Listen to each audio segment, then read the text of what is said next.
Merci à tous d'être présents pour ces journées donc à la recherche de la perf où nous allons recevoir deux collègues, donc Elena Bergamini de l'Université de Rome et Bezodis de l'Université de Swansea.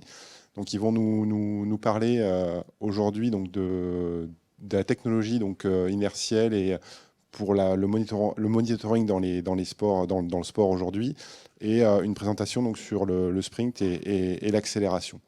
Voilà, donc aujourd'hui, grosse journée de sprint avec cet après-midi la thèse de Benjamin Millot aussi sur la course en virage. Donc on est à fond toute la journée. Voilà. Thank you Neil, thank you Elena, and I let you to talk for today.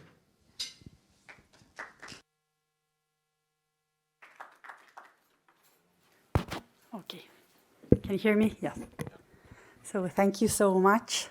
And it's really a great pleasure to be here and an honor to be here. So thank you so much, Jean, Benjamin, et tout le monde de l'INSEP. So I just put my hands forward. I won't talk about sprint and acceleration in my presentation, but rather, as Jean was saying, about the monitoring of sports using wearable sensors. Actually, I performed my PhD on sprint running. It was a PhD in co-tutelle with the École des Arts et Métiers.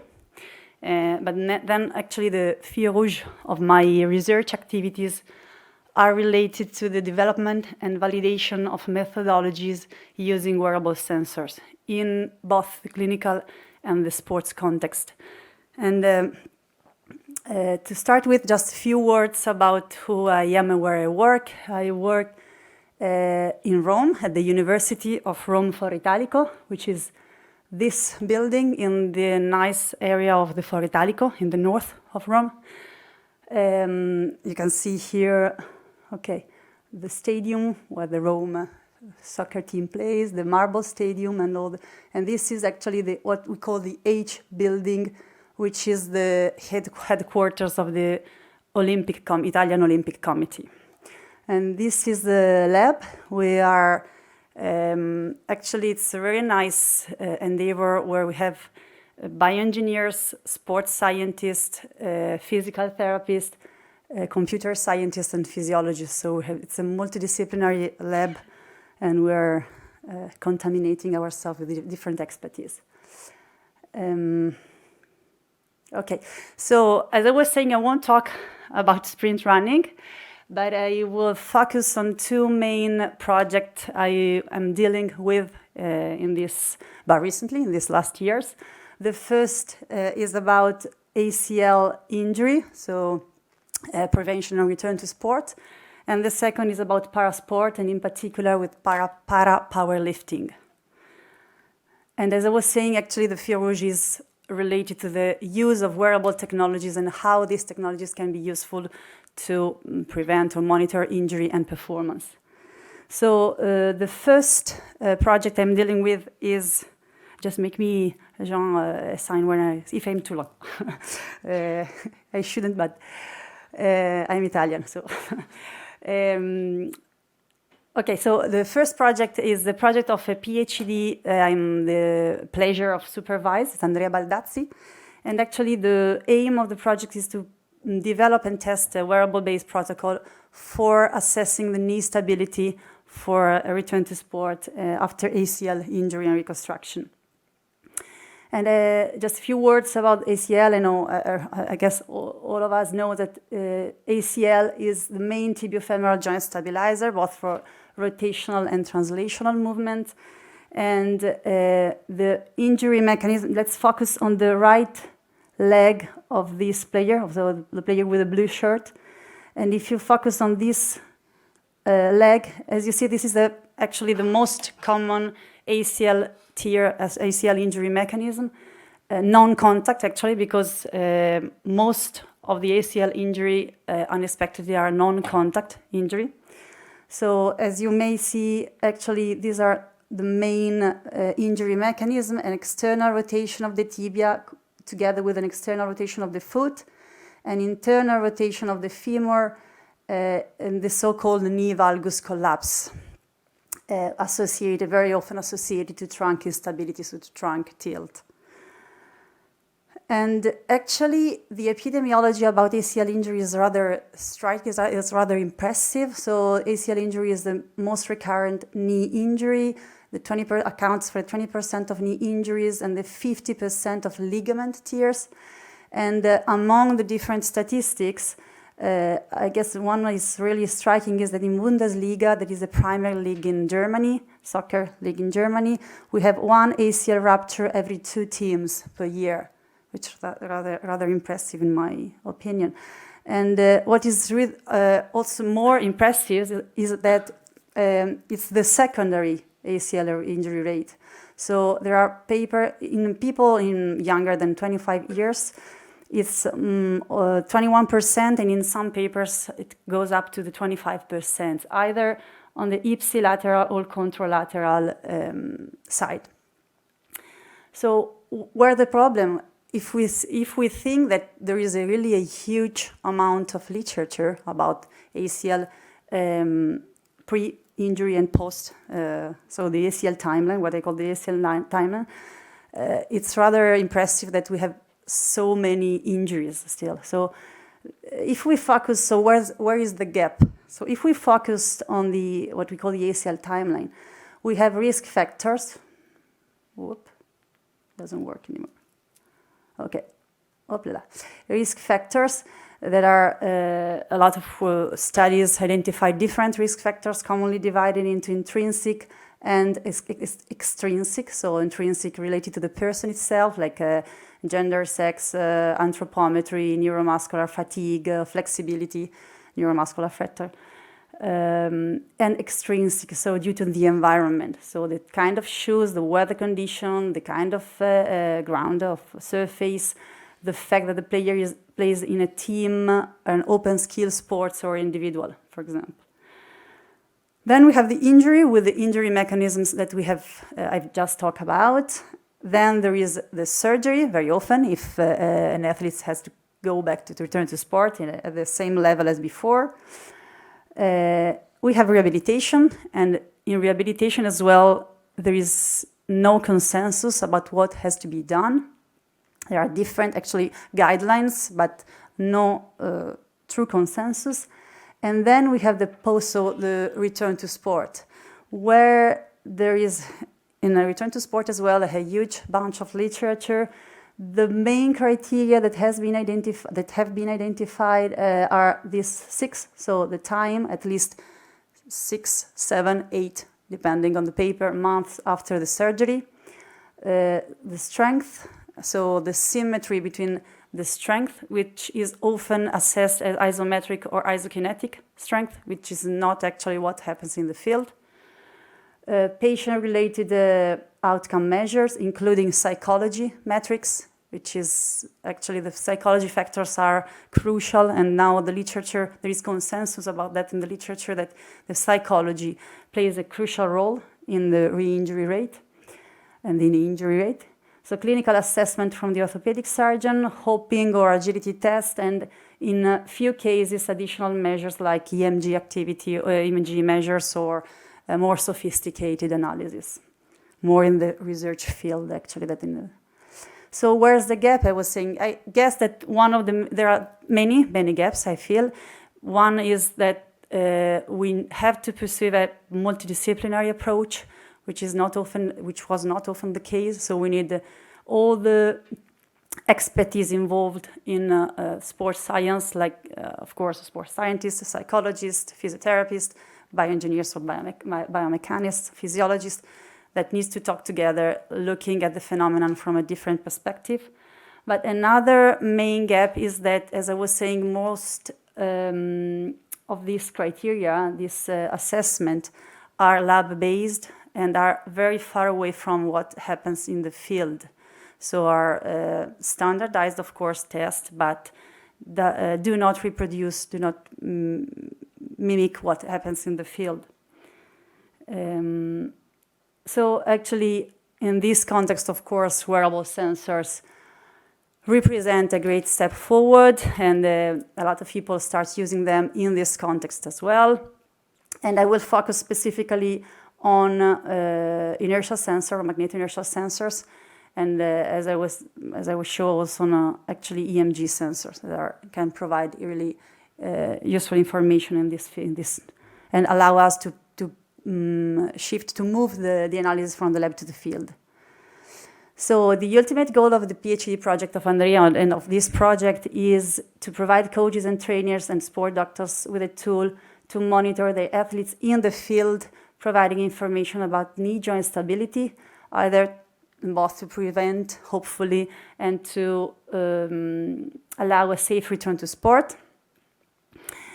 This is made through the development and testing, as I was saying, of a wearable-based protocol able to assess knee joint stability.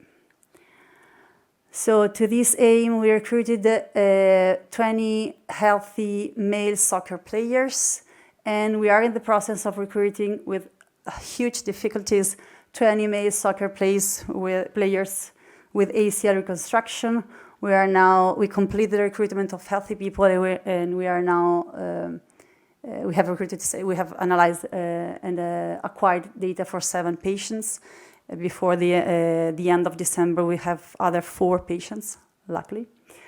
And the inclusion criteria are between 18 and 40 years, no history, of course, of limb surgeries before for the healthy, a technical activity score of 6, so we are not dealing with elite athletes, of course, but with athletes training at least 3 times per week. And for the ACL reconstructed patients, we have 8 to 12 months after the ACL surgery, and of no other knee surgery apart from the ACL reconstruction, and clearance to return to sport given by the orthopedic surgeon. So this is the protocol. So we are still in the lab for the moment, but the aim is to validate the protocol to move to the field. We have a very heavy experimental setup with motion capture, so 52 markers, 3 force plate, 6 inertial sensors, and I will tell you where actually, 4 EMG for each limb, and a photocell. I will tell you why. So for the motion capture, you have this protocol developed by Hélène Pilet from the École des Arts et Métiers, so Institut de Biomécanique Georges-Charpak, where we have a lot of markers on the lower limb, because actually we are interested in extracting parameters in the 3 directions, and you all know that for what concerns the knee, the intra-external rotation and the abduction are very, very small degree of freedom, so the impact of error is high. And we have a 3 force plate and 6 inertial sensors on the feet, on the thigh, and the shank. 4 EMG channels for the 2 flexor and 2 extensors of the knee, the 2 vastus, medialis and lateralis, and the biceps femoris and the semitendinosus. And the photocell, actually, we need the photocell because we are reproducing the change of direction, both planned and unplanned. Of course, to start with, we selected, after reviewing the literature and the different consensus meeting, we selected 3 motor tasks.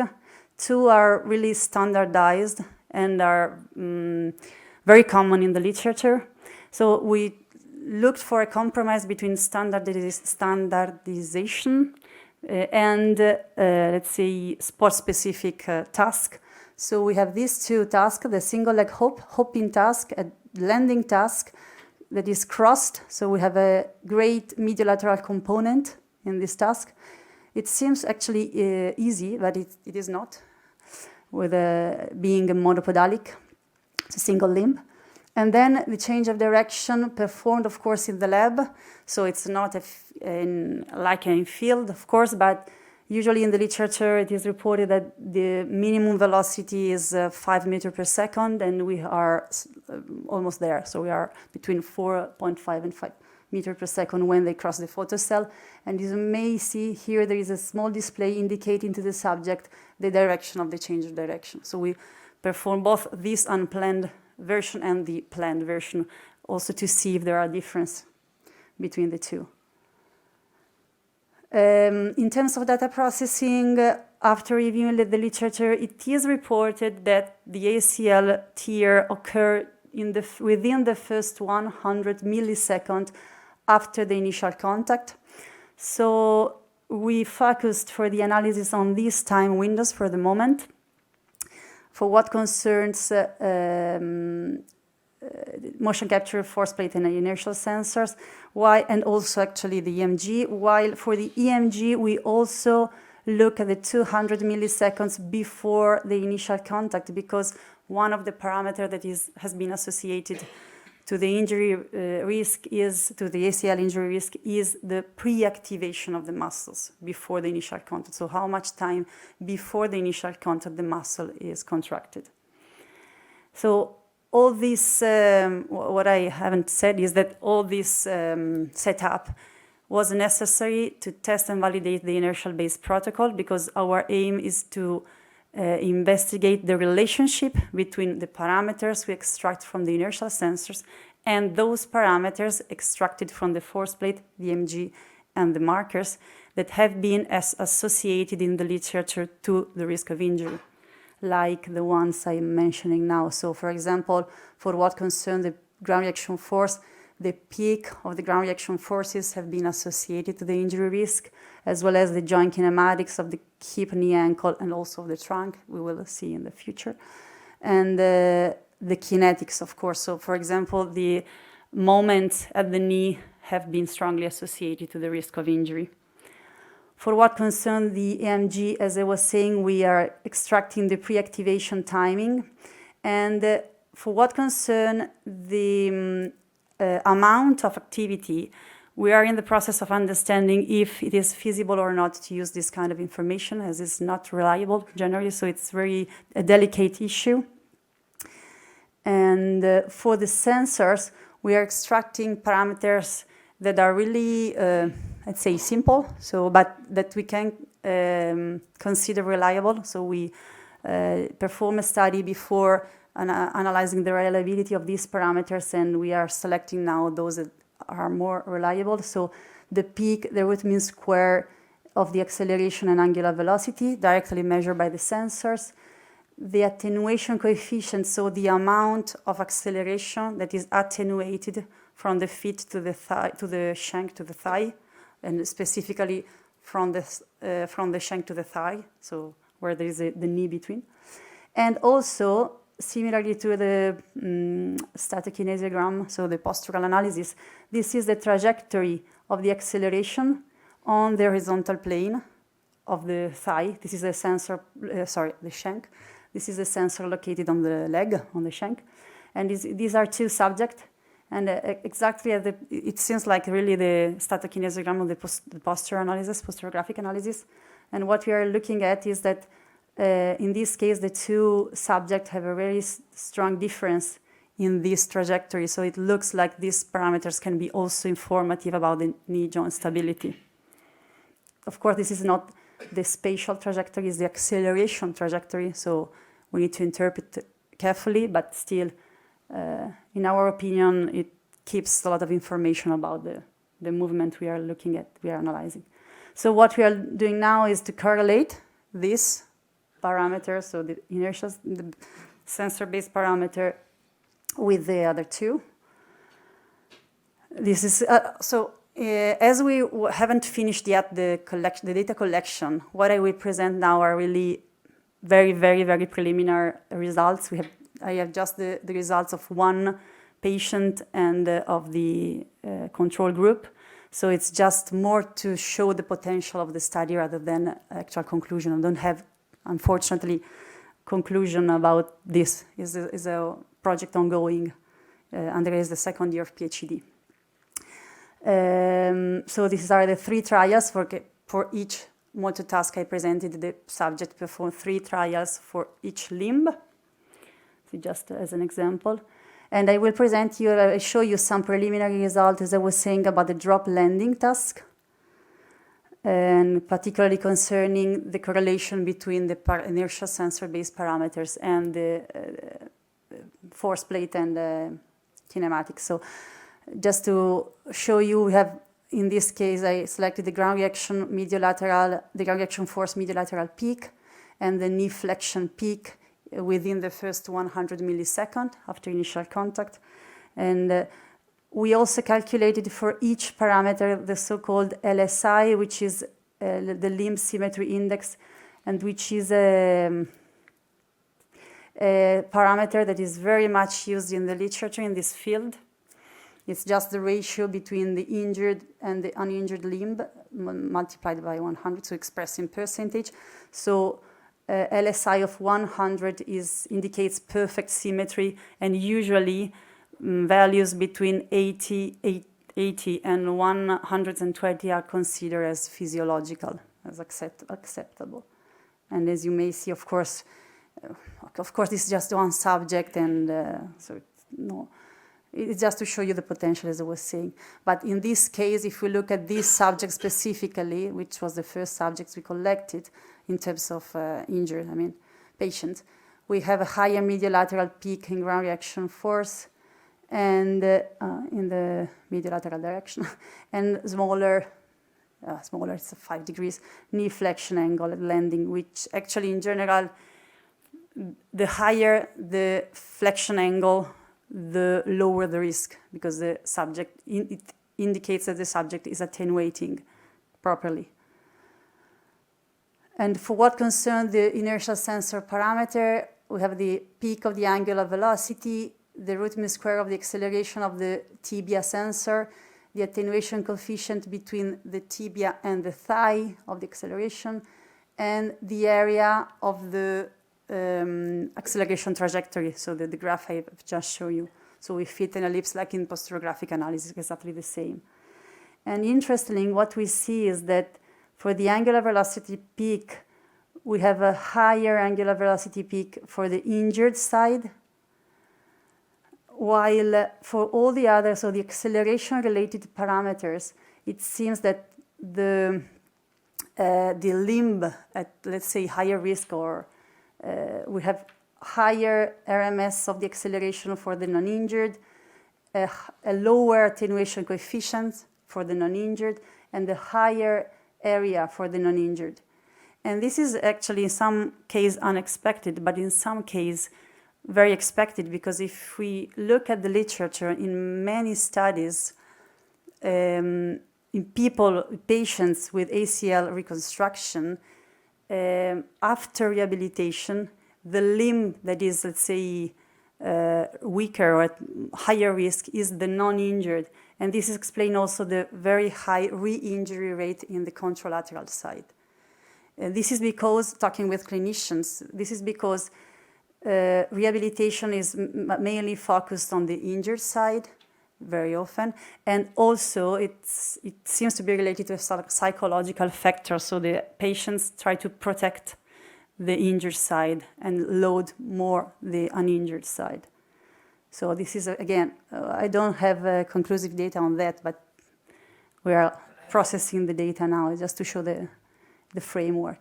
So these are the correlations between, it's the Spearman's correlation between the inertial sensor parameters and the gold standard, say, parameters. We have different correlation, and specifically I focused on the strongest correlation between the peaks of the shank angular velocity and the ground reaction force and the knee flexion. So the higher the angular velocity, the lower the knee flexion. And the higher the angular velocity, the higher the ground reaction force peak in the mediolateral direction. And this may implicate larger medial loads as proposed by Kronstrom. Again, we need to test this hypothesis, just speculation. And significant correlation between the attenuation coefficient and the knee flexion, which is actually expected. So what's next? We need, of course, to complete the data acquisition, to test the wearable protocol in the field in the longitudinal study. We have already started with a couple of soccer teams. So the aim is then to test these protocols longitudinally and to test the athletes once a month and to see if the protocol actually and the wearable sensor-based parameter actually provide useful information. And of course, as we have these protocols in lab where we have EMG and actually a complete set, we are also investigating neuromechanical mechanisms describing these kind of movements and the biomechanical effects of different surgical techniques, because of course I didn't go into detail about the surgery because it's outside the aim of this project, but of course there are different, mainly two surgical techniques, and our patients are so in the inclusion criteria we include all the different surgical techniques, but these two actually. So we can also investigate if there are differences in the movement and in these parameters according to the surgical technique. So credits to the team. This is Andrea. Oops. And then this is a team of the Foro Italoco, of Rome. We have and also the project is in collaboration with the Institute de biomécanique Jacques Chirac, with Professor Pillet, Corentin Bozio, and Julien Jacques from Toulouse.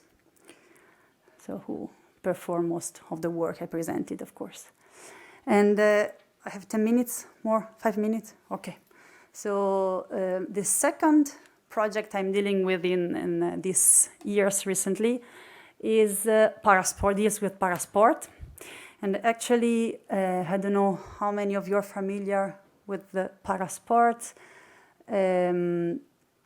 Without let's say, focusing on the history, I would just to draw your attention about these numbers. So the first Paralympic Games were held in Rome in 1960, where there were 400 athletes, 23 countries and 8 sports.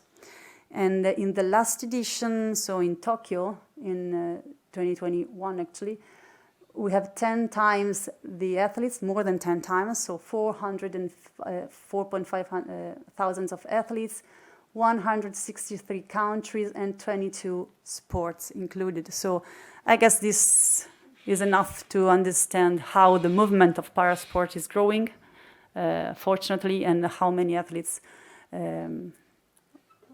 will be involved in this movement in the next year, hopefully, and in Paris next year. So there are different, of course, athletes with disability that participate to parasports, and these are the physically impaired, so amputee, short stature, spinal cord injury, or in any case, wheelchair athletes, and blind also. And then there are also, of course, all the cognitive parts. So we have also cognitive impaired athletes, which we won't deal with in our project and in this presentation. These are the sports. As I was saying, 22 sports in the summer edition of the Paralympic Games, and 6 in the winter edition. And actually, the project we are dealing with, we had a project financed by the Italian Ministry of Defense, and in particular with the Veteran Center that is based in Rome. So they were interested mainly in promoting activity and in monitoring activity of veteran athletes. Thank goodness in Italy we don't have many veterans athletes, but this was actually, the project was born in collaboration with the United States, where unfortunately there are many more.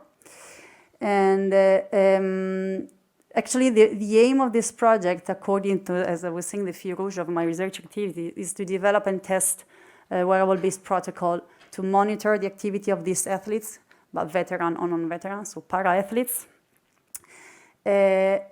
to actually then provide information about the quality of their movement, possibly injury, actually parameters related to the injury risk, very ambitious, or to performance, in order to finally motivate the person with disability to practice sport. So the very final aim, the question was, how can we motivate these athletes in order to keep doing, not just at the elite level, so also a recreational level. So we are now, according to, after consensus meeting with the people involved in the project, we focus on 3 main sports disciplines according to the number of athletes, also to the number of athletes that we have available. Para-archery, para-rowing, and para-powerlifting. And today, for time reason, I will focus on the latter. So para-powerlifting, for those who are not so familiar with it, is a maximal lift, 1 repetition maximum, on a flat bench, in which the athlete's body is fixed through some straps, limiting the movement and the contribution of the lower part of the body. The athletes are required to start and end the lift of the barbell with the locked elbows, and in between stop the bar on the chest. So there is an eccentric phase and a concentric phase of the movement. And the correct technical execution is assessed by technical officers during the competition to validate the performance. And there are 2 main phases, as I was saying. So we need this information to understand then the analysis I will present in the next minutes. So an eccentric phase, when the barbell is lowered down, and then a concentric phase when the barbell is lifted. So this is eccentric, and this is a concentric. As you may see, there is the so-called sticking point.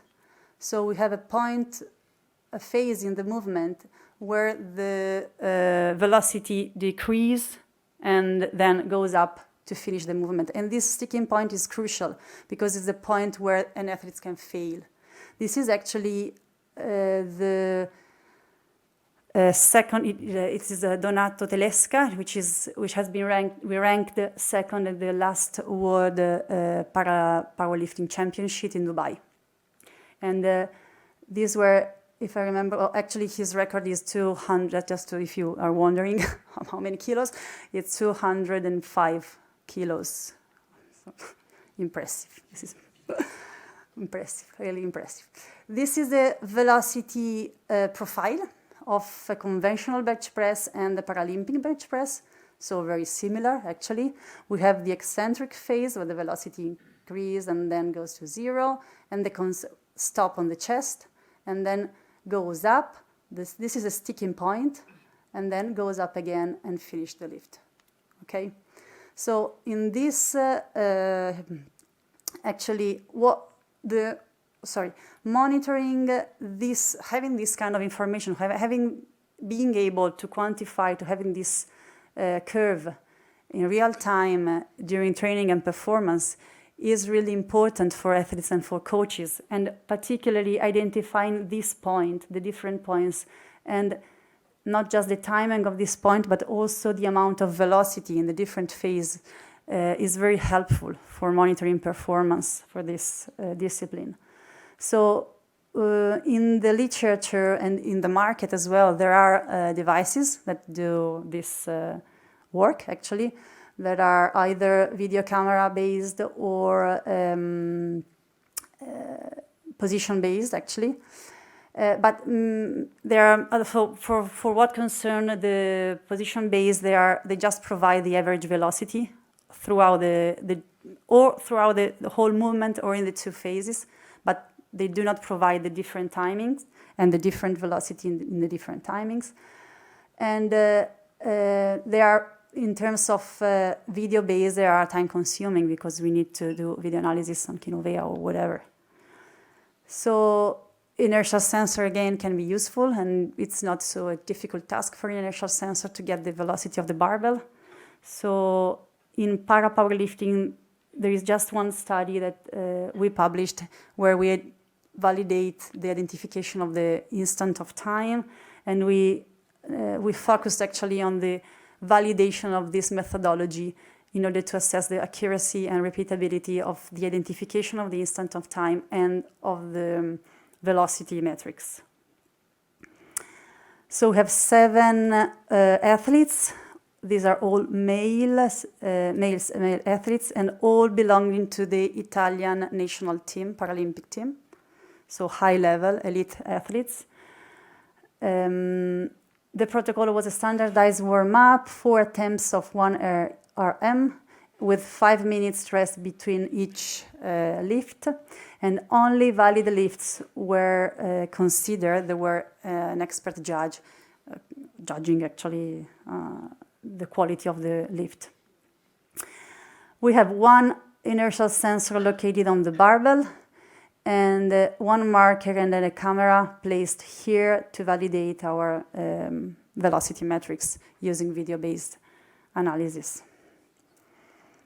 Actually, the protocol was a little bit more complicated. We have also inertial sensor on the upper arm, on the arm, on the chest, and we have also EMG data. So I will now present just the wearable-based protocol, the barbell, the segmentation of the trial and the velocity, but we are working and we have already published work on the EMG of this. So this is just to present you the full protocol, but I will now focus on the barbell velocity only.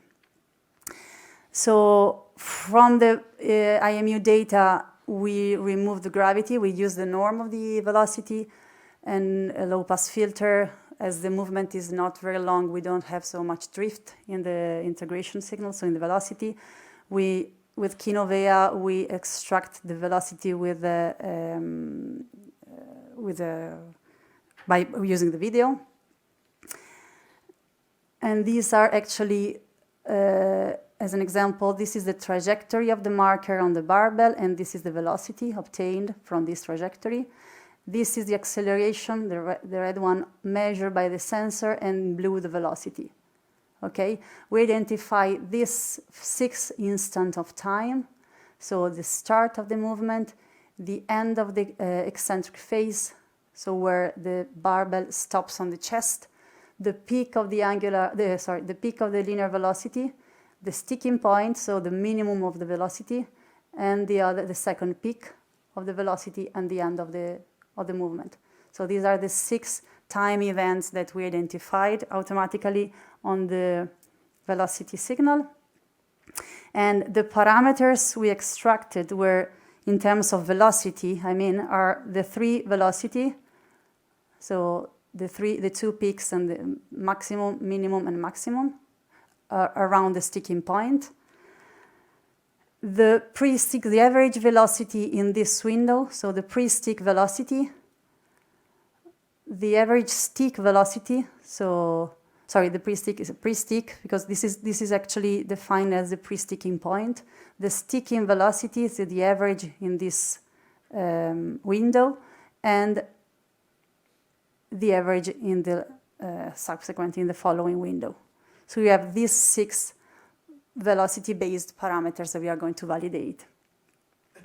We perform a blended Altman analysis and other actual analysis. I will present just the blended Altman and the curve similarity analysis with a statistical parametric mapping that many of you know. And actually, for what concerns blended Altman, the results were rather good. So the limits of agreement were below 0.1 meter per second of error for all the parameters. And for the curves, we also perform an autocorrelation, and we didn't find, so the lag was actually at 0, so no phase lag. And for what concerns statistical parametric mapping, we have significant difference only at the very beginning and at the end of the trial, and I will explain in a while why we have this difference. But in the phase of the movement we are interested in, so in this phase, so where we have the M, let's say the M shape of the velocity, the curve comparison results were very good. So to conclude, we have a good reliability of the methods with a mean difference for all parameters averaged in 0 with a standard deviation of 0.04 meter per second. So the automatic detection and the combination with the IMU with the automatic detection is actually feasible and can be useful for coaches and athletes. We have a very good agreement between the curves. The differences at the very beginning and end is due to probably to the constant delay of 0.12 seconds we have, that is 3% of the total duration for the end point. So the finish of the movement was the point that was most difficult to identify accurately.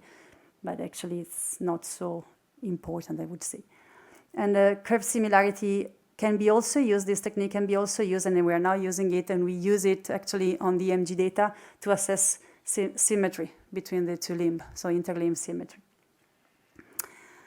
And we obtained the best result for the first peak of the Vmax, that is before the sticking point, and actually monitoring this velocity and the sticking point velocity is really crucial information, because as I was saying, this point is the trade-off between succeeding or not in the movement. So again, credits to the team. Lorenzo, which is a postdoc that moved recently to the University of Sassari, but worked with us until now, actually, until this summer, and performed most of the work I presented. Then the team of the Defense Veteran Center, the coach, Alessandro Boraschi, the coach of the Para-Powerlifting national team, and that's all. I hope not to be too long.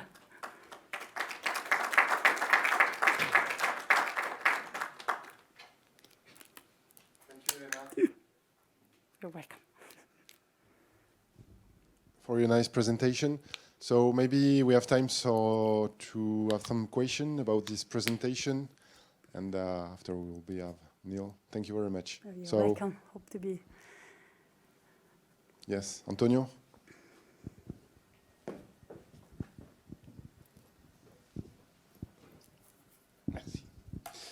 Yeah, thank you for the presentation. I was just curious about the para-powerlifting technique that you show. Mm-hmm. Does it make sense to study also the back curvature and how it could compare to a non-para version? Because I'm not very familiar with the movement, but I saw that when we strapped the legs, I was just wondering how that can impact the back curvature, and if that impacts the data. Yeah, I think it's very good idea.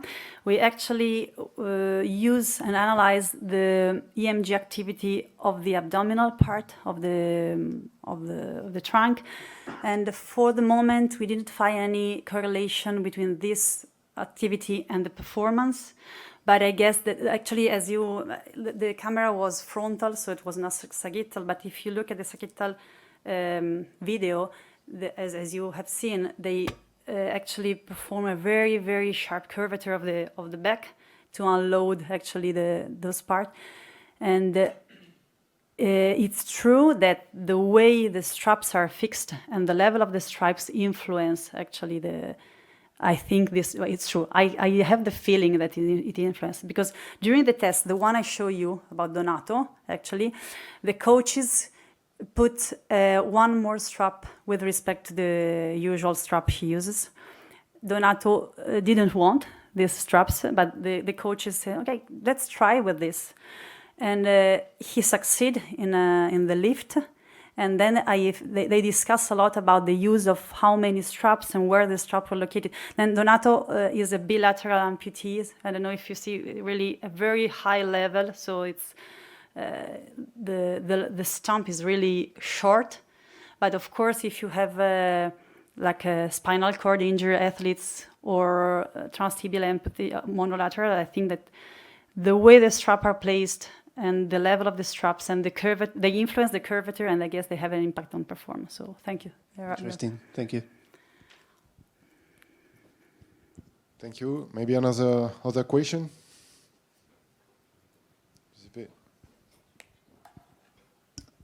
Hello, thank you for your presentation. I was wondering, I saw that you compute some parameters in the horizontal plane with the IMU, and I was wondering how you were able to focus on the horizontal plane while the frame of your IMU will be moving in the field. Yeah, good question. So I didn't go into detail. For the moment, we are just looking at the, let's say, it's not horizontal, it's the transverse plane of the tibia. So we are staying on, we are keeping the frame, or the sensor frame. Okay. So we are looking, of course, the sensor is on the tibia, so this is not horizontal, it moves during flexion extension of the knee. And we are keeping this frame, so we are just looking at the two acceleration in this plane. We are thinking about projecting this on the horizontal plane, just calculating the inclination of the tibia, so of the sensor actually. But we're not sure it will improve the analysis, and we are considering this. But yeah, it's not the horizontal. You're right. Okay, It's the frame of the sensor. Thank you. Thank you. We have time to another question. Maybe in French it's also possible. We can Si, try si. to translate. Si, si. Elena understand well French, so vous pouvez parler en français pour poser la question. We will translate for Neil then. I will train my English, so in English. Thank you for your presentation. Just a question about the first part. When you compare some kinematics, you compare and you try some correlation between kinematics and parameters and kinetics with ground reaction force, for example. Which kinematics parameter where is it with IMU, like you answer here, or with mocap? Because you use also mocap. And my second part is when you presented this correlation, you have two groups for some comparison of mean, but here in correlation you pull injury and non-injury. I don't really understand. So for the first part, let's go back to the correlation. For the first part, the aim is to correlate the sensor-based parameter to all the parameters extracted from platform marker-based and EMG that in the literature have been associated to injury. But of course, when we do this correlation, we perform the cross-correlation between all the parameters. So we also have, I don't present here, I don't remember actually all the values, but we also correlate kinematics with kinetics. But the aim of the study is to see if the parameters extracted from the sensors do have a relationship between those parameters that in the literature have been identified as associated to the risk. And in terms of correlation, here I present the correlation. I put all the parameters. So we performed the correlation separated between healthy and ACL reconstructed patients. But the table I presented here, let's check. Okay, is I put together all this. It's all the parameters. So to see if both in healthy and ACLR there was a correlation. But we perform actually separately. But in this case, we now have 7 patients. But at the beginning, in this result, I have just 1 patient treated. So for the ACL. Thank you. Just one more? No. Just one, Elena. In the second presentation, the parameter you record for the Paralympic powerlifter, are there parameters that are used by the coach? These parameters are usually employed by the coach, or it's only literature? Yeah. Now, the coaches were interested, so they use the position transducer to have the position of the bar and the average velocity. So this is what they have, let's say, in a field-based way. So they were interested in this profile, and particularly they were interested in the EMG activity. So they were very interested in the activity of the muscles of the abdominal part and of the upper arm, of course. Okay. So in this, the EMG activity, I haven't presented here the EMG activity, but we have results about that. So if you want, I can show you later. Thank you very much, Elena. You're welcome. It's a pleasure. Thank you.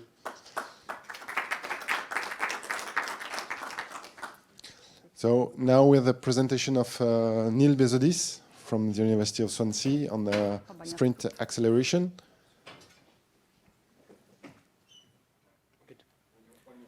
Perfect. Thank you, Jean.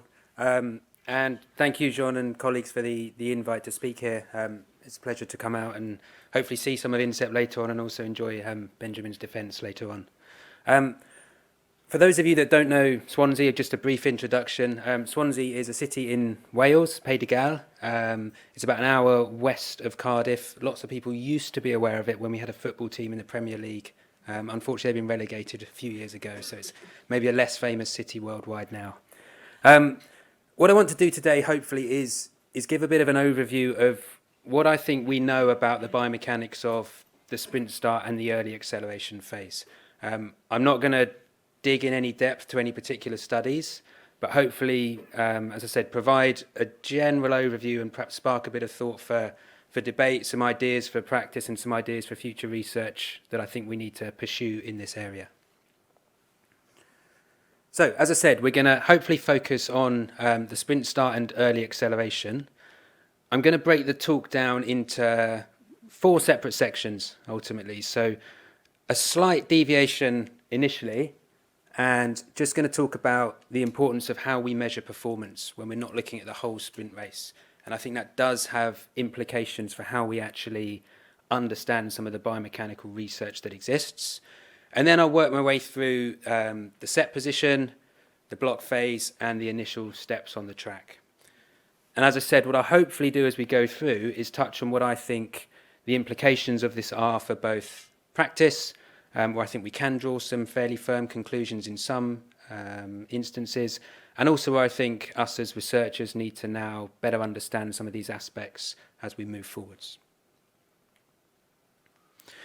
So, understanding sprint biomechanics is not a new thing. You can see from these images that almost 100 years since some of the early research into sprint biomechanics started. So Furusawa and A.V. Hill in 1927 first tried to measure the speed profiles of sprinters using coil-based systems. And not long after, Wallace Fenn started trying to measure kinematics.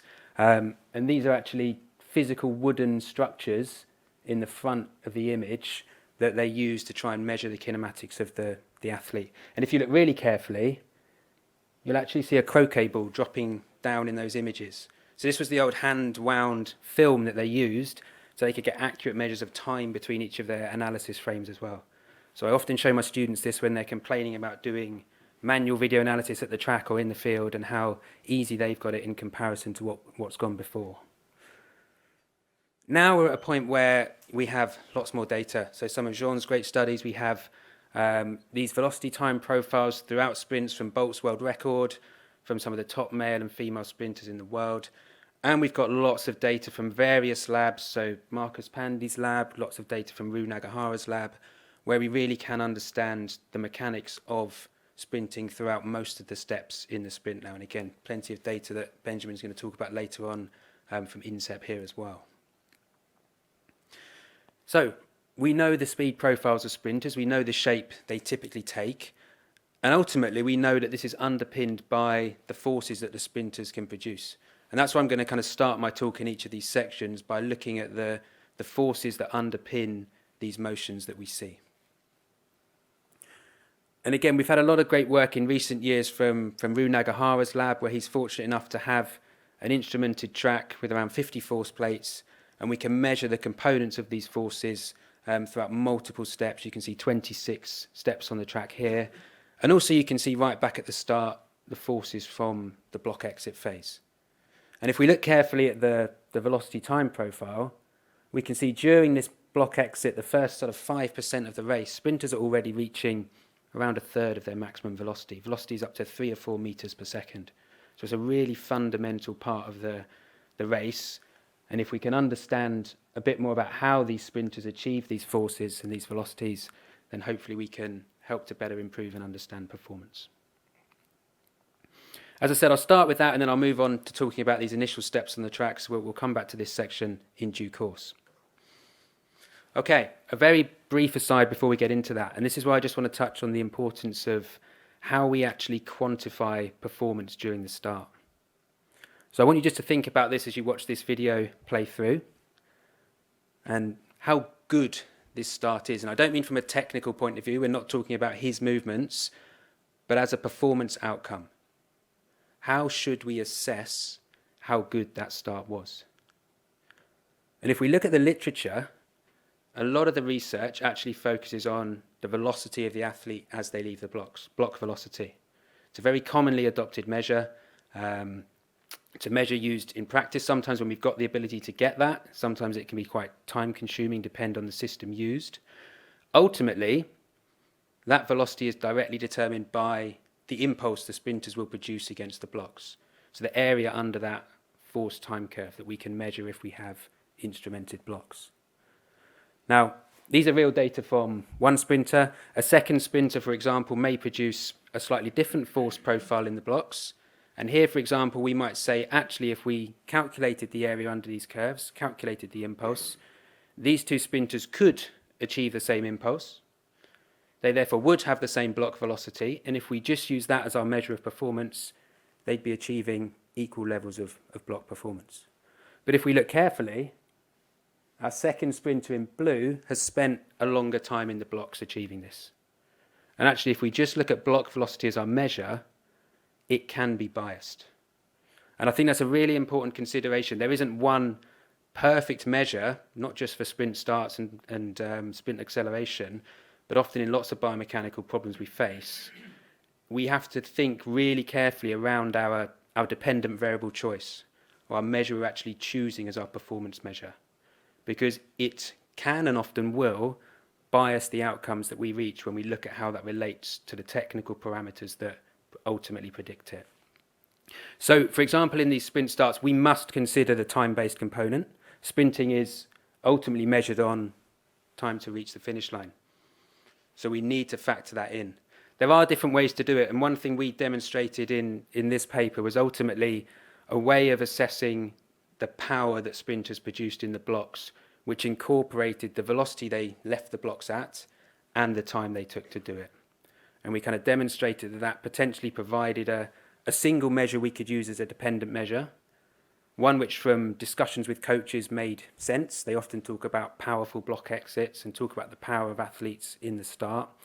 And ultimately one that we had confidence gave us kind of value to be used both in the blocks and also we could use in subsequent steps as well, because we could still look at the change in velocity and the change in time used to achieve that velocity. So ultimately thinking really carefully about that performance measure was a really valuable kind of first step. And I'll touch on it as I get into some of the technical research now. It has important implications for how we understand some of the technical research in the sprint start as well. Okay, so back to the technical stuff, and we'll start with the set position where the race ultimately starts from. This is often the question we kind of get faced with. Is there an optimum set position? Maybe is probably the simple answer, but it's a really difficult thing to unpick from the evidence. And that's partly because of that performance measurement issue. So if we look at all the literature that looks at the set position kinematics and the techniques sprinters adopt in the set position, and we look at the dependent measure against which they then assess the effectiveness of these, they differ quite widely between studies. There probably isn't a single optimum. We did a study where we looked at relationships between certain joint angles in the set position and the power that sprinters were able to produce. And you can see from these correlations on the screen, the actual individual joint angles all very weakly correlated with the power output. There wasn't one single joint configuration or kind of trunk orientation that appeared to be an important feature across quite a wide range of sprinters. What we probably do know, though, and again, this is from some of Jean's work in the past, which has investigated this in quite considerable detail, that actually a medium spacing of the blocks probably yields that best balance between, as we've seen, that ability to produce large forces and not spending overly long doing so. Okay, and ultimately, as I said, it is potentially that balance, but you can still see there's still quite a range there in 30 to 50 centimetres of how we actually might set those blocks up. And one thing we've looked at quite recently, and I think potentially is fairly sort of logical to do, but we're still trying to better unpick it, is understand how the individual athletes' anthropometrics and their physical characteristics interact with these block positions to ultimately help identify the best, shall we say, set position for a given athlete. And we've done a couple of studies in this with colleagues in Italy, in Verona, where we've looked at the different anthropometric and strength parameters, and actually a simple measure such as leg length seems to be one of the best predictors for helping to identify individual specific block settings. So still plenty of work to do in this area. Still, we don't have an answer to what the optimum set position is, but I think it really is an area where if we think carefully about our measurement of performance. And actually one of Jean's studies showed really nicely that there was a different understanding of block performance. If we look at block velocity, certain medium starts generally led to the best performance. But actually, when we looked at, if we look at the more elongated starts, that led to the greatest block velocities. But if we then look at times further down the track, because of the extra time taken to achieve those velocities, those starts were deemed less favourable. So it's a really important measure if we're going to look at the block phase, that we think really carefully about the performance measures that we choose. Now, where are we kind of trying to take this, and how can we now actually act on this and better explore it with individuals? We probably do need to treat it on an individual basis. So what should we be doing about that?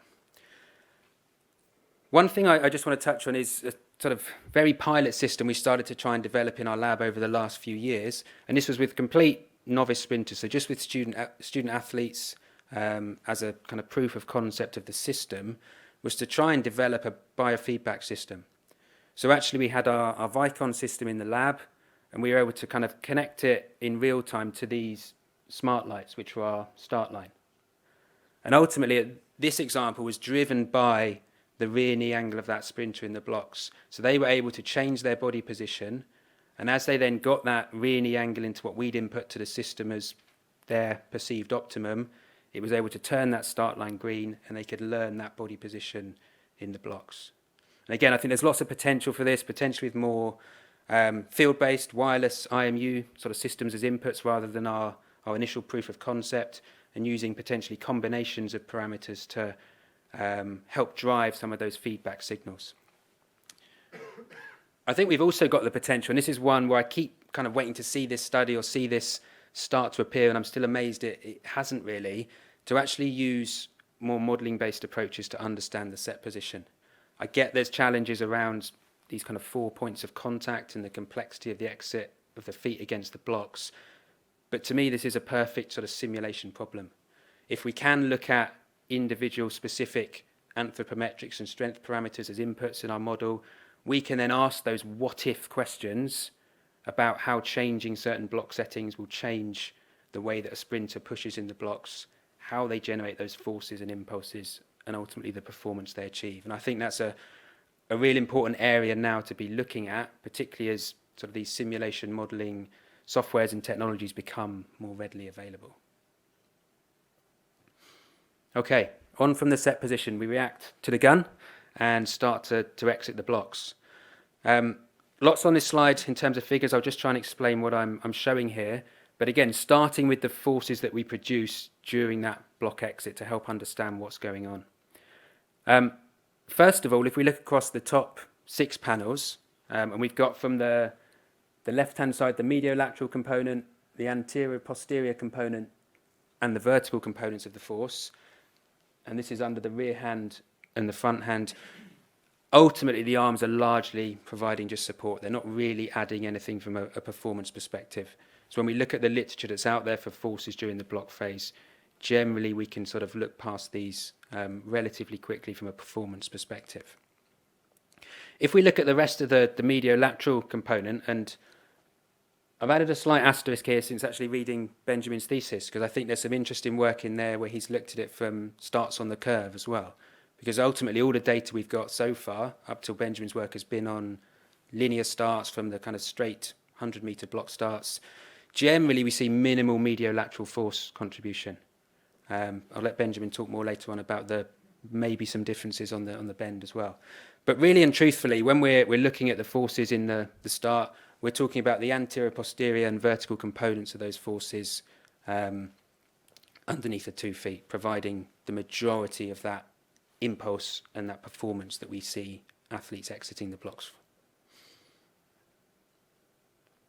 Okay. If we look at kind of how these contribute then to the performance in the start, we know from a lot of the research that's out there, and again from sort of common sense really, the majority of the total impulse comes from the front leg. It spends around twice as long pushing against the blocks. It produces around 2/3 to 3/4 of the total horizontal impulse that we see in the block phase. But that doesn't necessarily tell us what the better starters do in the blocks. That's just a general description of how forces are produced in the blocks. And again, this comes back to that really important performance issue. We're not necessarily just interested in how the better starters produce more impulse, because that could be an issue of, again, spending more time producing those forces rather than producing larger forces in the same amount or less time. So actually what I'm just going to give an overview here of a couple of studies that, again, have used that block power measure as the dependent measure. And there was a really nice large study by Stefan Wilwacker and colleagues a few years ago, which had a large group of sprinters. And then when we did a couple of years later, again, both using functional data analysis to try and understand the features of these forces that ultimately contributed to the block exit performance. So what I'm showing here on the slide these are the resultant force magnitudes, and I'll touch on why in a moment, underneath the rear block and the front block. The solid line being the mean across the group. And ultimately, this was a functional data analysis. We used principal components or functional principal components analysis, and we could look at where most of the variation was, or the modes of variation between the sprinters in our cross-section that we analysed. And you can see considerable variation in this component in the rear block force magnitude, and also in the front block force magnitude, particularly as it rose up towards its peak. And perhaps unsurprisingly, the better sprinters typically were producing greater peak and average forces and higher rates of force development. But when we actually started to look at really what was most closely related to the sprinters that could produce the highest power in the blocks, it was the ability to produce more force with the rear leg that separated the best sprinters, the best block phase starters, from those who were less effective in the blocks. And I think in general, the kind of take home from this, when we actually look at the data across both studies, the aim really is about maximising that rear leg impulse as long as it doesn't consequently affect the total push duration. So aiming to enhance this force contribution from the rear leg without it having the knock-on effect of dragging our total block time out. And we could look at those ratios between the rear leg and front leg push as some of the inputs in these models. And I think generally what I've put in red there is the sort of take home. We want a greater rear leg contribution, but not at the expense of it prolonging the total block phase. I mentioned as well that these are the resultant magnitudes. So the way we did this analysis was actually we put in the magnitude of the resultant force and the orientation of that force vector into our model. So we looked at the importance of the direction and the orientation of those forces. And actually in the block phase, the force orientation wasn't one of the decisive factors for performance. And I'll touch on it in a moment in the first few steps, and I'm sure lots of you here are familiar with the work that has demonstrated the importance of the orientation of the ground reaction force vector in acceleration. But in the block phase, it seems to be slightly less of an important factor. Maybe because we have the block plates for everyone, and that helps kind of all athletes to be able to generate a more horizontally directed push, but it doesn't seem to be as crucial potentially as we see in the initial steps. Okay, so we know again which kind of force profiles we're ideally trying to produce in the blocks. What do we know about some of the movements that are associated with those forces? How do we then kind of produce those forces, or what are the movements associated with those? And again, I'll touch through what we know about some of the different joints if we look through some of the kinematics. Again, lots of Jean's work in this area has helped us understand this, this topic. We know the hips contribute the majority of the work during the block exit. And we know if we look at all of the joints during block exit, it's the hips that are most strongly correlated to the amount of power an athlete can produce in the blocks. Still not hugely strongly correlated, not perfectly correlated, but our values are around 0.5 between both of those hip extension velocities and the block power that athletes can produce. We also know, and I think, again, this is quite an important one, and I'll touch on implications in a moment, that the ankles dorsiflex initially. And this is a stretch shortening cycle action because when we look at the kinetics, there is a plantar flexor resultant joint moment dominant throughout. And there's ways we can manipulate the contribution of that, as I'll touch on. And I think one other really important observation when we actually look at these time histories. These are the joint angular velocities for the ankle, knee and hip, okay, for the rear leg and the front leg. If we look at the front leg, we can see a proximal to distal sequencing in the peaks of these angular velocities. So hip, knee, ankle, as we would expect in typical kind of power-producing leg extension movements. If we look at the rear leg, we can see that the knee reaches its peak first of all, followed by the hip, followed by the ankle. So it's not following, and this was consistent across all of the sprinters studied in this cohort, it's not following that traditional kind of proximal to distal extension. So what if we think about some of these kinematics? Again, I said I want to touch on what does this all mean ultimately for kind of practice. Now, one thing I think with the hips that's really important is this is where we can start to combine this understanding with the understanding we've got from the set position as well. And we know that changing the interblock spacing does have an effect on the hip extension and the hip extension velocities. So if we've got sprinters that are limited in that hip extension contribution, potentially a kind of first port of call is actually to look at that interblock spacing, see if we can change the way that the hips are contributing to that movement. As I mentioned with the ankles, again, we know that changing the block face angles and also the foot placement can be a really effective way to manipulate the contribution of the ankle joint moment within that start phase. So again, if we're seeing what we think is limited contribution from the plantar flexors, simple changes to the block setup, including the face angles, can be used to manipulate that. And on this bottom point, again, I think it's a potentially really interesting one. If we're thinking about, as we've seen, that rear leg is really important for producing force in the blocks, and the better starters produce greater forces and greater impulses with the rear leg. If that's something we think an athlete is weak in and maybe not contributing, we need to consider that that movement is not a typical proximal to distal extension of that rear leg. And actually some kind of consideration and working with training and S&C staff there to try and think about the way we might develop that ability in our athletes if we want to enhance their rear leg contribution is an important one.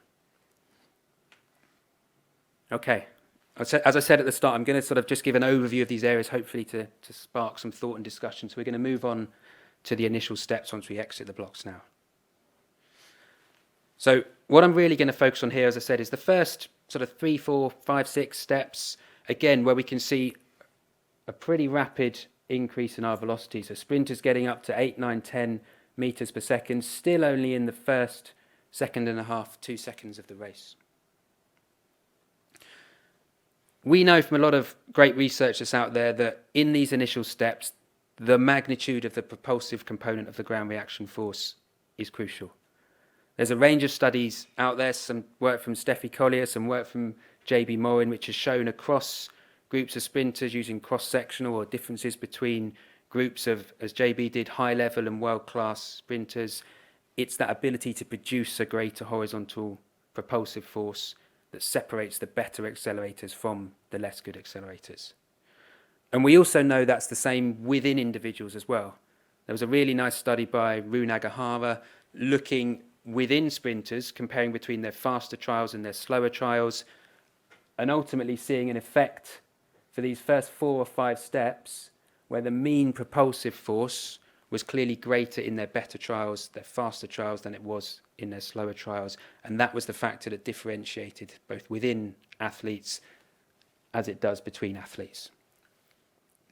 But, and you can hopefully see where I'm going with this if you're familiar with some of this work, force is a vector. It's not just these separate components that we need to consider. And this is where the work of JB early on, borrowing the concept from cycling of the ratio of forces, and then Giuseppe Robita's work here has kind of helped us understand really what we're aiming to achieve when we're looking at early acceleration technique, ultimately. We're trying to achieve a greater ratio of forces. So a more horizontally oriented force vector. We can see if we look at the elite group in red, throughout the acceleration phase, they've got a more horizontally oriented force vector than the sub-elite group. The magnitude, no different between the groups. So we know we're aiming to produce forces that are more horizontally directed rather than more total force per se. But that then begs the question of how do we do that? We know what we want to do. How do these better sprinters ultimately achieve that? And that's something I think, again, that the sprint acceleration community is getting there with understanding, but there's still lots to do in this area. So I'll try and give a bit of an overview of some of what we know and perhaps some ideas for where we need to now take this. Let's start with thinking about the mechanics that underpin it. And there's still this really nice, simple model from Jacobs and Van Ingenschouw over 30 years ago, which talked about the fact that sprinters need to rotate their centre of mass first about the stance foot before they then extend it. And I think that's a really important concept and a good example of how even simple models can help us think about the way we need to understand the mechanics of sprint acceleration. But obviously the leg is not a simple pogo stick, and actually we've got the joints, the segments within the leg that are contributing to this rotation and extension. And I think one really important thing that is sometimes overlooked, again depending on the focus and the application of the study, is the motion within the foot. And actually, as you can see, if you watch this video play through in the top, apologies, it's a little dark here, but you can see around the metatarsal phalangeal joint, there's quite a lot of energy absorption due to that dorsiflexion there during early mid-stance. And there's a rapid plantar flexion of that joint at the metatarsal phalangeal joint towards toe-off as well. And actually, we've demonstrated it's really important to consider that and potentially to consider the role that plays in enabling the ankle to do what it does, which ultimately, in early acceleration, is be a considerable energy generator. And we know during the initial step on the track, this is 3 different international sprinters, the area under this power time curve ultimately is the energy they produce during the plantar flexion, and this is the energy they absorb during dorsiflexion. So in that initial step, the ankle is producing 3 to 4 times more energy than it's generating, and it is one of the big contributors to that early acceleration. We know as the sprint progresses, by about 16 metres from Johnson and Buckley's work, it becomes sort of equal in those 2 areas. The ankle is absorbing as much energy as it's generating, and by max velocity, it's a net absorber of energy. So its role changes as the sprint progresses. And we also know, if we look at the knee joint, again, when we looked at actually trying to understand how we process the data to make sure we haven't got artifacts in some of our measurement, I won't touch on that too much today, but it's in this 2013 paper. There isn't initial flexion at the knee, and there isn't an initial flexor moment at the knee in those first couple of steps. And that only comes in around steps 3 to 6, which is around that first transition which Nagahara has identified. And potentially the knee plays quite an important role in contributing to the rise in height in that first part of the sprint. And again, I think Benjamin's got some really nice sort of data in his thesis to back this up, particularly when we look at some of the EMG data and the muscles that are ultimately contributing to these kind of joint actions, joint kinematics and joint kinetics that we fairly well understand now. So we know kind of what the joints do. Let's think about, again, how now some of these mechanics relate to ratio of forces. I think one that we understand relatively well is the importance of the touchdown distance or the forward lean. And there's a growing body of evidence that supports this now. And that's ultimately the horizontal distance between our centre of mass and our stance foot when we make contact with the track. And these are our data from Dan King's recent study, again, just in a cross-section, so far from definitive evidence, but we can see a sort of clear relationship generally as our touchdown distance becomes more negative, so the foot's further back, we're typically seeing a greater ratio of forces, a more horizontally directed force vector.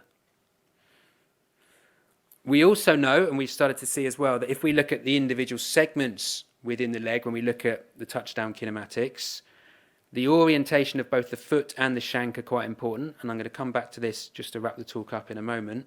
And also the ankle dorsiflexion during early stance, that range of motion can be quite an important factor as well. And if we look higher up the leg, we've got some research to show the importance of the velocity of hip extension for ratio of forces, but also from a really nice study J.B. Morin did, we know that hamstring and glute excitation prior to touchdown and the capability of the hip extensors are really important as well. So we've got this whole kind of chain of actions across the leg that potentially are related to that ability. There's no single factor necessarily. Now, the touchdown distance one, as I said, we've got some cross-sectional evidence there. It's a really challenging one to then actually sort of completely understand through maybe experimental research, because we can't just go and start manipulating the way sprinters run and sort of explore lots of different ways of doing it if we want to try and study this in some of the best athletes. So when we were trying to understand this, we actually took a simulation-based approach to trying to better understand it. A relatively simple model in the grand scheme of things, so a sort of kinematic, angle-driven model. But what we were able to do was take the techniques of one of our international sprinters at the time, develop this model, and then ask those what-if questions around their technique during early acceleration. So this was where our sprinter touched down. So kind of on the trials we measured, their foot was around 8 centimetres behind their centre of mass. And if we think about what might happen if we were to model it and pull their foot further back at touchdown, we'd hypothesise a better ratio of forces if we pull their foot back, and potentially therefore a better performance. So if we then run the model and look at the change in performance, the power they could produce in that initial step, we would expect to see a relationship something like this. As the foot's further back, performance is improved. As the foot's further forward at touchdown, performance is reduced. So we asked that question to our model. And this is what it revealed. So not quite as straightforward as we might simply hypothesize just by looking at the evidence that was there from sort of cross-sectional data. Yes, as the foot's further forward, performance was much worse. As we pulled the foot further back, performance maybe increased quite slightly. But again, with the confidence we can have in our model, I don't think we could confidently say that would lead to an increase. But then it tailed off pretty quickly. So there's this clear curve linear relationship. And when we looked at the mechanics kind of underpinning that model, what we saw, as we pulled the foot back, ratio of forces did improve. So touchdown distance was fairly linearly related to the ratio of forces. But as the foot got further and further back, the magnitude of force that athlete could produce from the position they were in was negatively affected to such an extent that it actually had a more detrimental effect and performance was ultimately worse. So the force became more horizontally oriented, but the magnitude of forces that could be produced outweighed that, and it wasn't a beneficial change for this sprinter. But I think the important take home here is this curvilinear relationship. Our sprinter fairly near optimum on it, but actually it's not as straightforward as just pulling the foot further back being the ultimate goal in early acceleration. A second thing we then tested with the model, and this was then working to try and improve the technique of that sprinter at the time, well, what about ankle dorsiflexion? Let's see if actually stiffening the ankle up might be a beneficial factor for this sprinter. So our sprinter landed with an ankle joint angle of about 100 degrees. They dorsiflexed through a range of 16 degrees during the first third of stance, and then plantar flex through to toe off.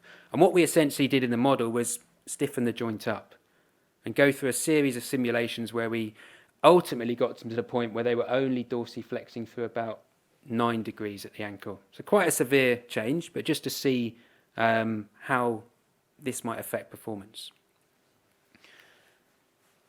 If I just show it on a similar plot to the previous one, so here's our athlete, what they did in reality, 16 degrees of dorsiflexion.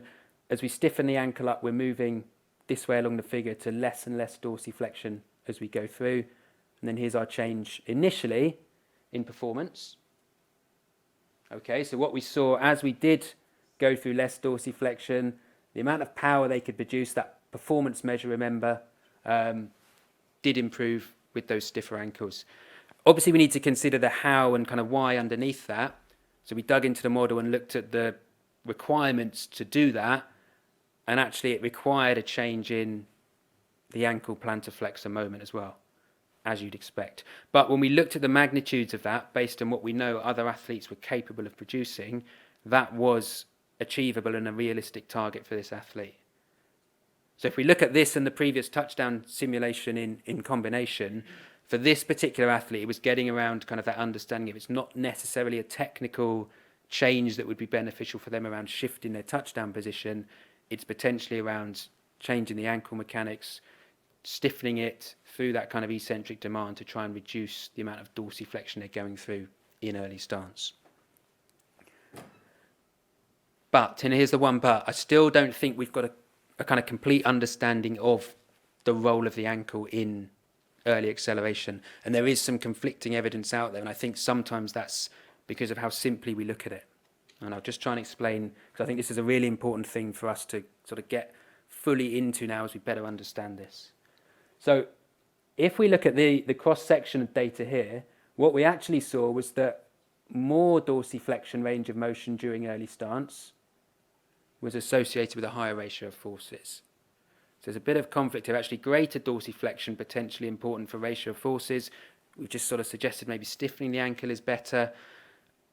I think that's because sometimes just looking at the ankle is too simple a way of considering this. And Toby Alt's kind of framework around shin roll that's come out recently, starting to think about it more on a segmental level. What's the shin actually doing? And what we've done in some recent work for Byron Donaldson's PhD is actually look at the two segments sort of separately and then together in combination in a coordination analysis. So rather than just looking at what is the ankle doing, we're trying to better understand the role of the foot and the shank within that. Okay, and I'm not going to go into too much detail behind that because I still think we don't quite know what's going on. But I think it's a really important one to sort of fully understand. There's a lot of complexity around the foot and the ankle and the shin when we're trying to understand early acceleration. You know, we work with coaches, they talk about assessing heel drop, they're talking about ankle stiffness, maybe it's foot stiffness that's quite important, maybe it's both. There's a lot of these terms, there's a lot of interaction between these variables, and I think again we as researchers probably need to help better understand what some of the key driving mechanics are underneath this, and then which are the sort of symptoms or the easy factors that we can see to try and ultimately assess this and seek to improve it as well. So no real answers on this one at the moment, but I think it's a really important area for us trying to better understand. Okay, how are we doing for time? Got a couple more minutes? Or? Just very briefly, I'm just going to touch on one sort of quick application. And I think this is, again, a very slight sidestep. This was a project working with a professional rugby team in England through one of our PhD students recently. But I just want to sort of talk through the process of how we actually then tried to make changes in the players' sprint acceleration techniques to ultimately try and have an effect on their sprint acceleration performance. So it was based on interventions working with an interdisciplinary team, thinking about both technical and strength-based interventions. This is James Wild's work. Again, I'll try and do it justice as I talk through it. So he was the PhD student who worked within the rugby club and led all of this. Again, lots of data, but what I want to just highlight is that it was very much based around some simple spatiotemporal measures. So this is showing step velocity, step length, step rate, and then we've got contact time, flight time, and contact length. We weren't looking in kind of real granular detail at some of the kinematics here. We were looking broadly at their spatiotemporal characteristics to get a picture of their typical sort of sprinting profile or technique, if you like. And what James did was try and then sort of view these high-level spatiotemporal variables on a sort of 2D map, if you like. So he could plot the ratios of their contact and flight time Z-scores, their step length and step rate Z-scores, and ultimately we could kind of see then these different styles, and he ran a cluster analysis to see if there were clusters of the way that people sprinted. And we can see that in the colours here. What's ultimately important, though, is there was no difference in performance between our four clusters. This is the power they produced in these initial steps, averaged over the first 4 steps. No performance difference between the 4 clusters, and the sizes of these bubbles are also their power production, their performance. And you can see there's nowhere in that space that is a better way to accelerate. So clearly different ways for these athletes to accelerate.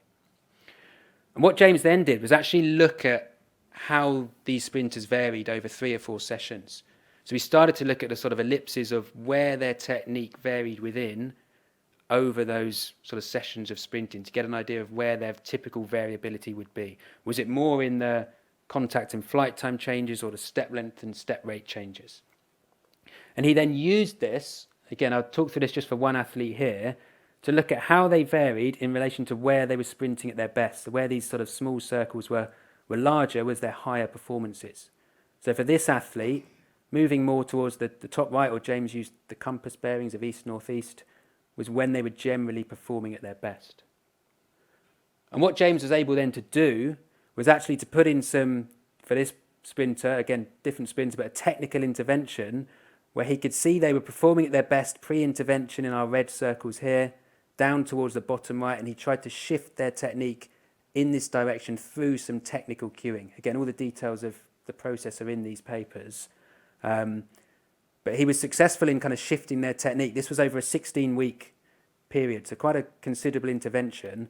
And actually, if we look at the whole cohort he had, again, it's a limited study in the sense of it's 8 individuals, and that's the challenge of doing this research in an elite professional rugby club, in season, 16 weeks of kind of training. So we started with a larger group, but for injuries, dropout, various reasons, we were down to 8. But these 4 had technical interventions, and generally you can see James was pretty successful in shifting their techniques in the intended direction. So we can see changes in their techniques from pink to blue, pre to post over those 16 weeks. One sprinter was identified as having a strength deficit, and actually there was a change for them as well in their technique just by changing and adding to their strength-based program. These 4, had changes in technical cueing during their sprint training. And then we also had 3 controls who did the same volume of sprint training, the same S&C programs apart from this one athlete, and had no technical or strength intervention, just as our sort of control against which to compare. And you can see relatively minimal change in their techniques over those 16 weeks. So, again, far from conclusive evidence, but I think as a process for how we can go in to try and sort of actually manipulate technique and work with strength and conditioning, skill acquisition specialists to try and then develop interventions to change technique or strength and enhance someone's acceleration performance. This is a really nice framework that James has developed. And I think, again, that's a key point there, that I think this sort of process does demonstrate that integration with coaches and into practice is a really key thing, again, that we're still trying to work on and improve, and I know is a real strength of INSEP here. Okay, just to close then, very briefly, a couple of key sort of take-homes and thoughts. I think we are, and kind of as Elena has said as well, we're not limited by availability of data now with all the sensors and systems we've got available to us, and this is Bolt's world record with AI now trying to identify the joint positions from it. So we have a lot of data available. We still have to be really careful with the validity of these data depending on the systems they've come from. And I think also think about the design of studies, even when the data itself seem highly valid, where we're dealing with cross-sections across a wide range of sprinters or non-elite sprinters. Perhaps sometimes we have to be a bit careful with what we can extract from those studies.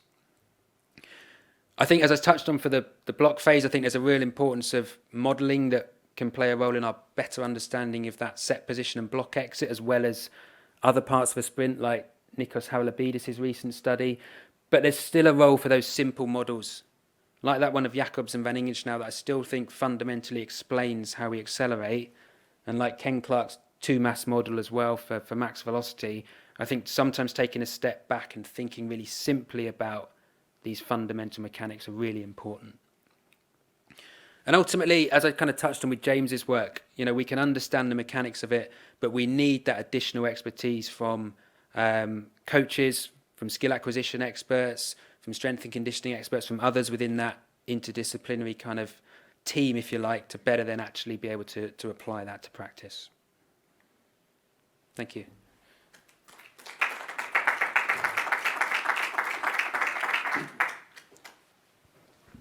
Thank you very much, Neil, for your very nice presentation. A question about the simulation of the start. I thought it is really interesting to try to see the effect of one variable on the performance. And here, just can you explain in little more details how does it work, your simulation, when you, for example, you shift the dorsiflexion angle, you maintain all the other variables at the same level to, for example, extrapolate an increase in the if I understood, an external power at the ankle level? Yeah, so the model we used was an angle-driven approach. So we were driving it by angular acceleration time histories, basically, in the model. And that enables us to sort of directly manipulate the technique of the sprinter. It had a sort of ground reaction force interface that was driven by springs and dampers. So the force could freely change. The kinetics within the joints ultimately had to do what they needed to do to then enable that motion. So we would make a direct change to the technique, and we could then assess what happened to the ground reaction forces and the kinetics within that model. But we took that approach of kind of making one systematic change at a time rather than more of an optimization approach, which is where Nikos Haralabidis' talk-driven model more recently has gone. And I think that's almost a strength and a weakness of this type of modelling approach together, because we used it to try and understand single variables in isolation, which is where modelling is perfect, because you can do that, and we can't do that with humans. But it's limited for that exact reason, because that's not necessarily what humans do, and other things will potentially change. So we used it to try and sort of understand the concepts, to see that relationship for touchdown distance, to see if it was as simple as stiffening up the ankle would likely yield that change, and it was physically possible. But it's not definitive evidence to say this will now work, because we have to see how that would actually sort of manifest in real life. Okay, because when you decrease the dorsiflexion angle, it's right, you have an increase of the external power at the ankle. Yes. But you didn't include, for example, the difference in the force length of the muscle, or just a more simple approach, the moment angle relationship, for example, that you can move the muscle capability to produce force if you change the angle. So if you decrease the dorsiflexion, normally it's impossible to have the same level of ankle plantar flexor maximal moment. Yeah, no, I totally agree. And again, it's not included at this time. No, so it's as simple as to say a sort of kinematic model. It doesn't have muscle tendon units in it. Okay. But I think that's where, if I flick back to Nikos's one there, that's where now we've got better technology, better modelling simulation sort of tools now, where we can include these muscle tendon units, we can include those properties. Maybe. And actually that opens and maybe up. it's in the it could be related to the second slide when you explain that but on the other side, and on the other hand, you have some relation between a high dorsiflexion and a high ratio force. It's right. It was so to achieve that higher dorsiflexion, it needed a higher resultant joint moment about the ankle. So that would obviously then require those changes to the muscular contributions to get that higher joint moment. Okay. But we didn't take it to that level because we didn't have the individual muscle tendon units in our model. Yeah, thank you. Thanks. Déjà, merci pour l'intervention. Merci aussi de bien rappeler la multiplicité et la multiplication justement des paramètres, parce que ça c'est important, et c'est la première fois que j'entends parler justement de la dorsiflexion, donc c'est un long débat, mais en tout cas merci d'amener ces débats-là. J'ai une question sur est-ce que tu as pu mettre en relation les profils force-vitesse avec la manière de partir en start? Est-ce que du coup... J'ai compris un peu. Ouais. To relate the force velocity profile to the way of the technique in starts, could you relate it? Have you related it between both force velocity parameters and technique of starting? The force velocity profile as in Samazino's model. Samazino, c'est ça. Ouais, parce que tu peux avoir des profils plus entre guillemets vélocité, comme tu peux l'appeler en anglais, mais vitesse, et qui vont du coup adapter le placement des blocs dans les starts, ou des profils force qui vont du coup bien évidemment adapter leur start. In your opinion, is there any difference between velocity in force velocity profile, more sprinter with high velocity, and have they some more different starting position than sprinter who have a more force profile, in your opinion? Good question. Thank you. We've tended not to use the force velocity profile as a kind of performance measure to understand this, because most of the research I've been involved with has focused on the initial steps. I think from when I've looked at using force velocity profile and looked back at the fit of the data in just the first one or two steps, it doesn't always fully represent exactly what's gone on at that kind of more detailed level. And actually, certainly with some sprinters, my opinion is that the simple kind of mono exponential fits very well over the whole race, but some sprinters will deviate from that quite subtly at times, but differently in those initial steps. So I think sometimes it can mask some of the performance in those first steps if we model back over the whole sprint, because the fit is optimized across the entire acceleration phase, when what we're really focusing on in technical detail is just the block exit or just the first one or two steps. And I think it comes back, and I'm maybe not answering the question here, but it comes back to that importance of the dependent measure. And we might get a different understanding if we use the properties of the force velocity profile over the whole acceleration phase, because it's not quite telling us the kind of clearest picture of performance in that little part we're looking at. So that's probably the reason I haven't looked at it. In terms of then answering the question around whether certain sprinters with more of a kind of force or velocity dominant profile may have different start setups, I suspect it more relates to their physical characteristics. And I still don't think we know enough about the set position and the individual nature of the set position to be able to say certain start positions will suit that sprinter better because they tend to have a higher force or velocity dominant profile. So I think in answer to your question, it is, I don't know, is a very short answer, I'm afraid. Maybe the its position start is more related to individual anthropometrical characteristics and not so much to the force velocity profile, maybe. Okay. Je ne sais pas si ça répond complètement. Ouais. C'est sur le sujet, c'est pour dire, oui, je pense, enfin, ce que j'ai compris, c'est que le profil force-vitesse, il prend en compte toute la phase d'accélération. Et généralement, il n'est jamais fait avec des starts, de toute façon. Et du coup, tout ce qui sort de force au niveau du start est quelque chose de très physique et technique, mais qui n'est pas réellement inclus dans... peut-être pas bien prédit par le profil force-vitesse. Et c'est vrai que peut-être, maybe you can switch on slide on Rabita study. Sur cette étude, j'en parle parce qu'on était dedans, Jean, etc.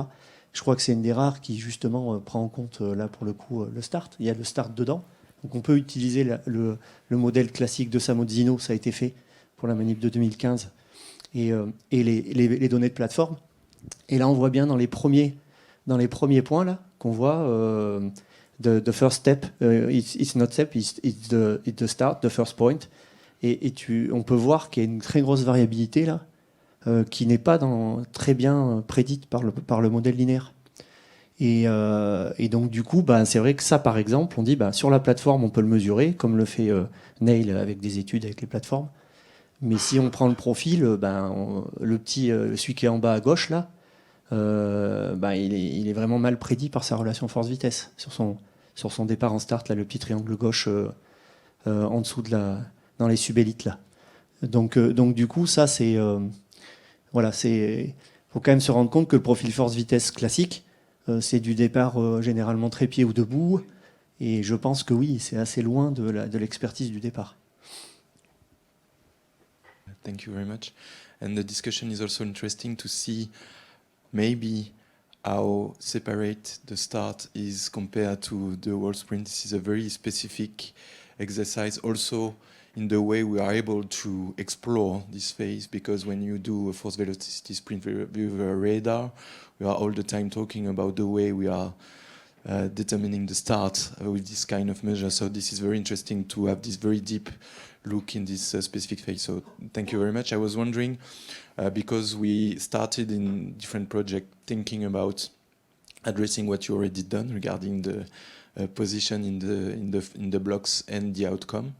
I was wondering if the anthropometric approach you already did is sufficient, or to go in a way as Sylvain did, how interesting or what would be the additional input of having muscle mass, muscle force length, force velocity relationship, joint stiffness. Is it something useful, or do you think that we already have something quite simple to have, and maybe you have 80% of the story, or do you have an idea of the... Good question. Good question, thank you. I think the anthropometrics add some more percent of the story. I don't know how much. Certainly from what we've seen initially, it still doesn't as you'd expect. It doesn't fully explain everything. So adding the anthropometrics gave us a slightly better understanding of why certain positions were more beneficial for some sprinters than others. But I think that physical capability then is the third piece in the puzzle that we do need to better understand.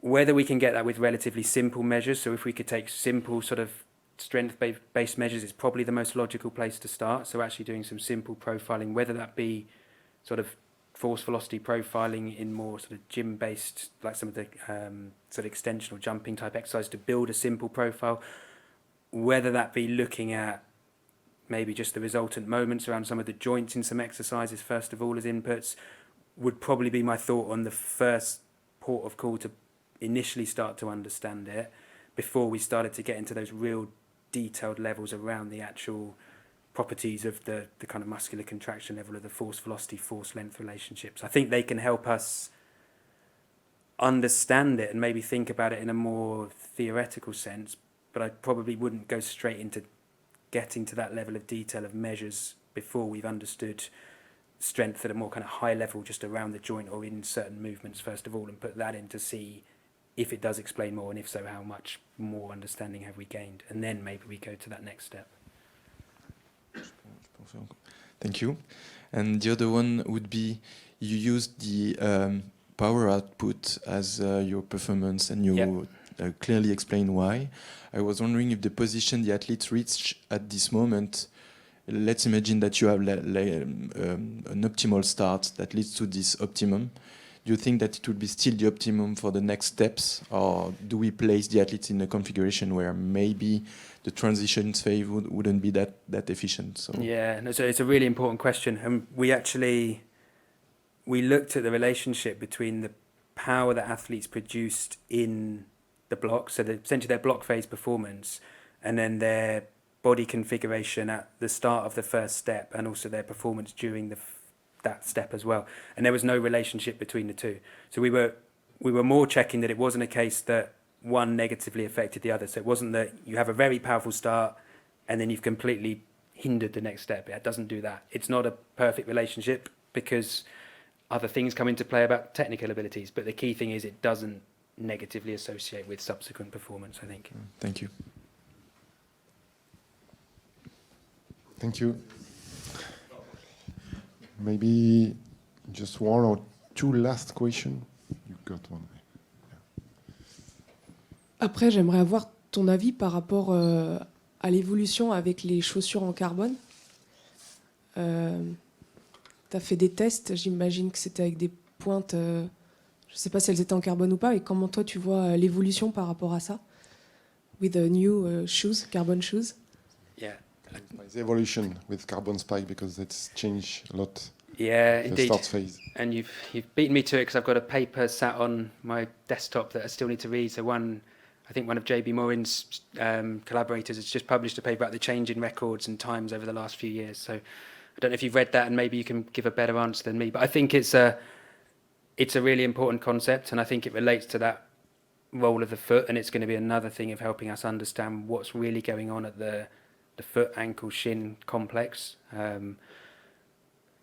My sort of, I guess, semi-evidence take on it is that the foot plays a really important role in enabling the ankle to do what it does. And I think the carbon spikes are ultimately changing the way that the foot can act in that early acceleration. So I don't think we necessarily have an answer for kind of how directly that's going to influence things, but we generally see that movement at the metatarsal phalangeal joint enables the ankle to kind of do what it does because it controls the motion of the sort of forefoot and rear foot. And I think that's why it's so important to include that joint in the foot when we're really looking in detail at the ankle.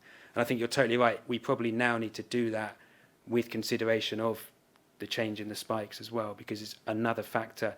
When we look at the stiffness of the forefoot and the rear foot and the kind of foot as a whole, that's a combination of the kind of, I guess, the biological structures, the passive and active ones, but also the spike stiffness as well. And it's very hard to unpick those three things, but ultimately we need to consider all of them in combination for how they're controlling the mechanics of the foot, ultimately then the ankle and higher up the chain. So yeah, definitely an important area for more research. Okay, yeah, sure. And do you think it's that change the stride length, because a lot of observation show that elite athletes decrease their stride length in this acceleration part in that US sprinter decrease their length with carbon spike. Do you think it's linked, or did you observe that? It's not something we've investigated, to be honest. So yeah, I don't know whether it would be linked. I mean, I think that is the benefit sometimes of looking at those very high-level spatio-temporal characteristics such as length and frequency, and sometimes we can get too immersed in the real detail, and that's, like I said, with James's project, where we took that step back and look at those spatio-temporals, and sometimes those simple variables can be really beneficial for us to understand the more global effect of changes like a sprint spikes. I think you're totally right. Looking at those variables is really important. We don't have any measure for instance. I don't have data. Yeah, I don't have data on that, unfortunately, to be able to give you any guidance or advice, I'm afraid. Sure. Thank you. It's okay? One last question? No? We conclude because it's time, I think. So thank you very much, everybody. And thank you, Elena. Thank you, Neil.